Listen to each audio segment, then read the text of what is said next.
السلام عليكم، الله يسعد مساكم، اخباركم ان شاء الله طيبين. شباب، معلومه حبيت اقدمها لكم بعد زياده على المعلومات اللي اعطيتكم. اعتقد ان الميكانيكيه راح شوي تعصب مني، لكن انا ما علي منهم. انا دوري لازم اني انوركم وافهمكم باشياء، علشان الميكانيكيه انتم تقولون له سو كذا سو كذا. طيب خلكم معي.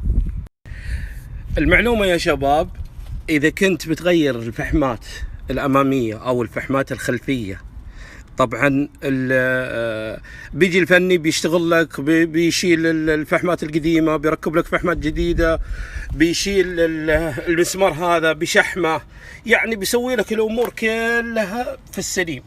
زين، بيشحم هذول المسامير علشان يسهل حركة الكليبر.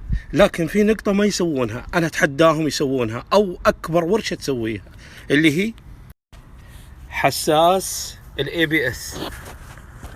أنت مرة غيرت القماشات وخليت الفني يفك لك حساس الاي بي اس وينظفه؟ ما اعتقد سويته. طبعا حساس الاي بي اس يجي على الأربعة الكفرات. كلم الفني في حالة تغيير الفحمات الأمامية أو الفحمات الخلفية أو القماش الخلفي، بعضهم يجي قماش، قل للفني فك هذا كلها مفتاح 10 أو مفتاح 8 وشيل الحساس وخله ينظفه. شوفوا يا شباب، الحين فكيته، شوفوا شلون شكله.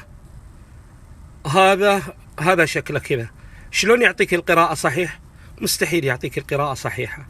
ليش؟ لأن فيه برادة، فيه أوساخ، فيه طين، فيه رمل، فيه طبعا برادة الحديد، برادة الفحمات كلها موجودة، ما راح يعطيك قراءة صحيحة. علشان كذا لابد انك تنظفه.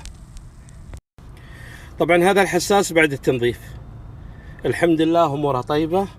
طبعا ما انت بخسران يا الميكانيكي يا الفني انك تنظف الحساسات للزباين اللي يتبعك، علشان يكون شغلك نظيف ويجونك الزباين ويثقون فيك.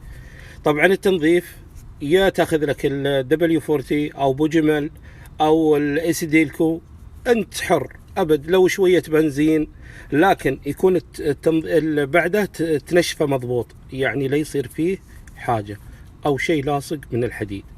امورك طيبة. هذه طبعا معلومة حبيت اني اقدمها لكم، ولا تنسون